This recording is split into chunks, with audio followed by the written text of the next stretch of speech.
3 తరాలుగా ప్రభుత్వం ఇచ్చిన రెవెన్యూ పట్టాలతో సాగు చేస్తున్న భూములు కబ్జా చేశారంటూ కాంగ్రెస్, బీఆర్ఎస్ నాయకులు తహసీల్దార్ కార్యాలయంలో ఫిర్యాదు చేయడం సరికాదని రాంపూర్ గ్రామ రైతులు ఆవేదన వ్యక్తం చేశారు.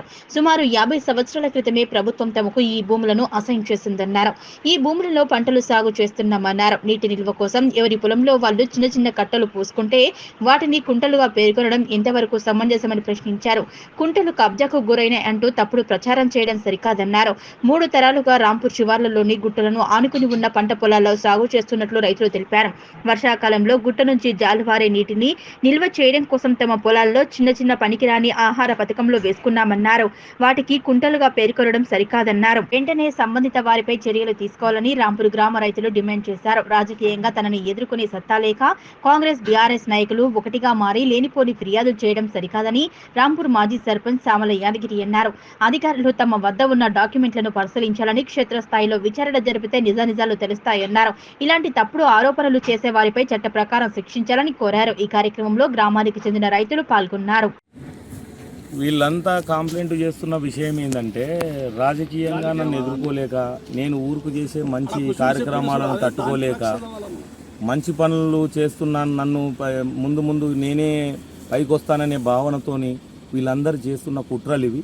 ఎందుకంటున్నా అంటే, మేము తాతల కాలం నాటి భూములు ఇవి, మేము ఇప్పుడు వచ్చినవి కావు, ఏం కాదు, మా నాన్నలతో మాకు సంక్రమించినవి. కాకపోతే పక్కన ఉన్న రాళ్ళు రప్పలు అవి సదును చేసుకొని కొంచెం భూమి చేసుకొని ఏదో వర్షాధారంతో నీళ్ళతో పండుతున్నాం. పక్కన క్వారీ ఏర్పడ్డది, అందులో నీళ్ళు ఎక్కువ నిండుతున్నాయి, దాంట్లో లిఫ్ట్ మోటార్ పెట్టేసుకొని పంటలు పండించుకుంటున్నాం. ఇక్కడ ఎవరికి, ఇక్కడ కింద ఉన్న వారికి ఎవరికి కూడా నష్టం లేదు. అందరు పొలాలు పచ్చగానే ఉన్నాయి. ఇప్పుడు మీరు చూడండి, ఎక్కడ ఎవరన్నా పొలము నాటేయకుంటుందా, ఇంకా ఎక్కడన్నా వేరే చోటు ఉండొచ్చు, ఇక్కడ అంతా పచ్చగానే ఉన్నది, ఎవరికి నష్టం లేదు. కేవలం రాజకీయంగా నా ఎదుగుదల తట్టుకోలేక ఇది చేస్తున్న అంత తప్పుడు ప్రచారం ఇది.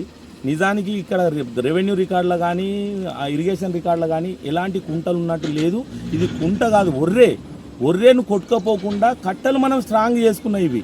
ఇది పనికి ఆహార పథకం కింద అప్పుడు పనులు లేక వాళ్ళు అడిగితే సరే పోస్తామంటే పోస్తే మాకే గట్టిగా ఉంటుందని మేము కట్టలు గట్టిగా పోయించుకున్నాం. ఎందుకంటే అడవి ప్రాంతం ఇది గుట్ట ప్రాంతం కాబట్టి స్పీడ్గా వర్షం వచ్చి ఒరెలు పడి కొట్టుకపోతాయి భూములు అనే సంగతి కోసం పోసుకునేవి. అసలు కుంటలనే కాదు, వాళ్ళ బిల్లుల కోసమో వాళ్ళకి వచ్చే బియ్యాల కోసమో ఒక పేరు పెట్టాలి కాబట్టి ఇది తేనె పోసిన గుండ్లు అనేవాళ్ళు, దీన్ని తేనెల కుంట అని పెట్టి వాళ్ళు బిల్లుస్ చేసుకున్నారు. అక్కడ కప్పగుండ అని ఉన్నది, కప్పకుంట అని పేరు పెట్టినారు. అంతేగాని ఇది రికార్డుకు ఉన్నది కాదు. ఈ గతం మా తాతల కాలం నుంచి మేము నీళ్ళు ఆపుకోవడానికి ఓరాలు వేసుకొని పారబెట్టుకున్న భూములు. ఇది ఎవరికి వారినది కాదు, రికార్డులు ఎవరికి లేదు. అసలు దీంట్లో ఒర్రెలతోని ఏడ పొలాలు పారుతాయి, 2 ఎకరాలు పారని ఇవి కుంటల కిందికి ఎట్లా వస్తాయి? ఇది అంతా తప్పుడు ప్రచారము, ఇది కరెక్ట్ కాదు. ఇలాంటి తప్పుడు ఆరోపణలను గవర్నమెంట్ దాని గురించి ఆలోచించనేకూడదు. అసలు మేము జెన్యూన్గానే ఉన్నాం, ఎలాంటి తప్పు చేయలేదు, ఏం చేయలేదు. ఇది మా తాతల నాటి ఆస్తులు ఇవి, మా రెవెన్యూ భూములు ఇవి, మాకు పట్టాలు ఉన్నాయి, అన్నీ ఉన్నాయి. కాబట్టి ఇది ఆలోచించమని కోరుకుంటున్నాం. మాత్రమే ఇక్కడికి వచ్చిన నీళ్ళతోటి జాలదట వస్తే కిందికి వెళ్ళి భూతాల్లోకి వెళ్ళి ఊరి పొలాల పంటలు పండు అయితే కుంటల ముత్తే కుంట చేద్దామని మాకు పని ఉపాయ పథకం కలిపిమంట చెప్తే ఆ పిల్లగాడు ఇక్కడ చేసుకొని మరి అట్టిగా ఖాళీ స్థలం ఉన్నది కదా అంటే ఇంట్లో జరంతా పని పెట్టిస్తే మాకు బియ్యాలు ఇచ్చారు. అప్పుడు కొంచెం బియ్యాలు ఇచ్చారు, అంతవరకు ఆయనతో ఊరాలు మరేపించి అది మరేపించి ఇక అది అంతవరకు జరిగింది. ఇది కుంట లేదు, ఏం లేదు.